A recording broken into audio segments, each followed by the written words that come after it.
एवढ्या जेवढ्या घटना घडल्या ती एफआयआर 1 जुलैला दाखल होऊ, 1 ऑक्टोबरला होऊ, 1 नोव्हेंबरला होऊ, 26 नोव्हेंबरला होऊ, नाही तर 1 डिसेंबरला होऊ, जर घटना 1 जुलैला रात्री 12 वाजायच्या आत आहे तर आयपीसीस लागेल, त्याच कायद्याखाली ऑफेन्स रजिस्टर होईल.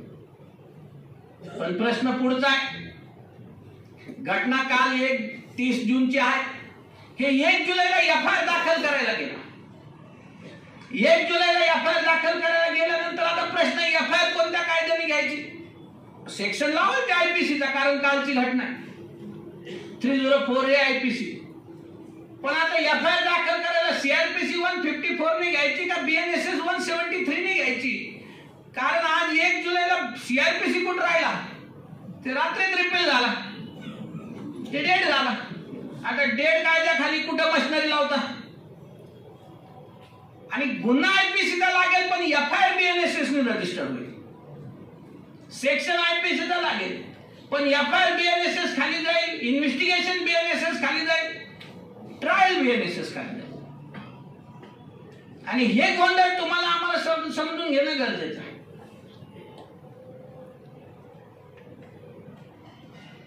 मध्ये आत्ताच कर्नाटक हायकोर्टचं जजमेंट आलं मागच्या महिन्यामध्ये. मे जूनची घटना होती.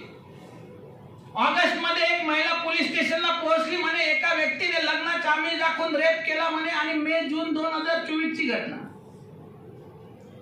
Breach of promise of marriage rape, पोलिसांनी म्हणे घ्या रेपचा गुन्हा दाखल करून म्हणे, आणि त्यांनी लावला बीएनएसचं सेक्शन.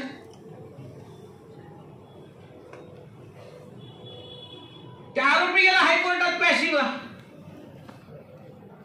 म्हणला घटना मेची आहे, एफआयआर मध्ये जी घटना सांगते ती मे जूनची आहे.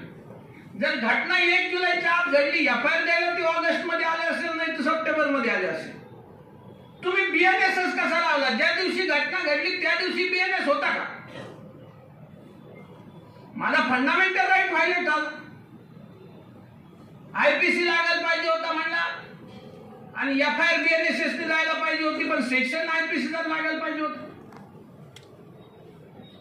कर्नाटक हायकोर्ट क्वॅश दे एफआयआर क्वॅश केली आणि सांगितलं एक काम करा, पोलिसांना म्हणले जुन्या कायद्यानुसार दाखल करा, परत या म्हणे काही वाटलं तर.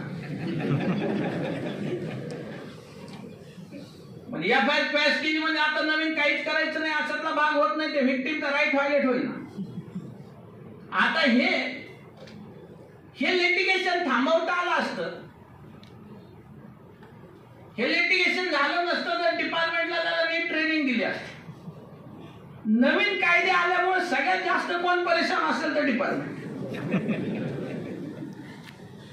मी मे आणि जून महिन्यात 2 महिने पुणे आणि पिंपरी चिंचवड पोलिसांना 2 महिने रोज ट्रेनिंग देत होतो. रोज 600 कर्मचारी, 9,000 कव्हर केले.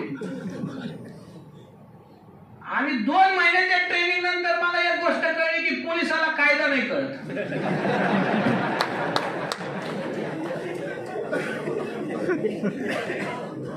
अनुभवावरनं चालू आहे, एक्सपिरियन्स वरनं चालू आहे. माझा अशी केस झाली होती का, याच्यात काय केलं तर हा चालू सेम करायचं. गडबड झाली ना मग पाहता येईल. अनुभवावरनं चालू आहे. आणि ते सध्या सगळ्यात जास्त परेशान, आणि त्यांच्याकडे खरं जास्त अपेक्षाही नाही, कारण ते आर नॉट ट्रेन्ड और एक्सपर्ट इन लॉ. आता पोलिसांना अर्नेश कुमारचं जजमेंट समजून सांगायचं म्हणजे आपल्याला 2दा वाचावं लागतंय समजून घ्यायला. ते तर लॉ पण नाही झालेला. तुम्हाला आम्हाला लक्ष देऊन सांगावं लागतं हे असं नाही साहेब, असं नाही, हे असं. ते पण ऐकलं तर ही सगळी जबाबदारी सध्या सरकारकडे, प्रॉसिक्युशन विंगकडे.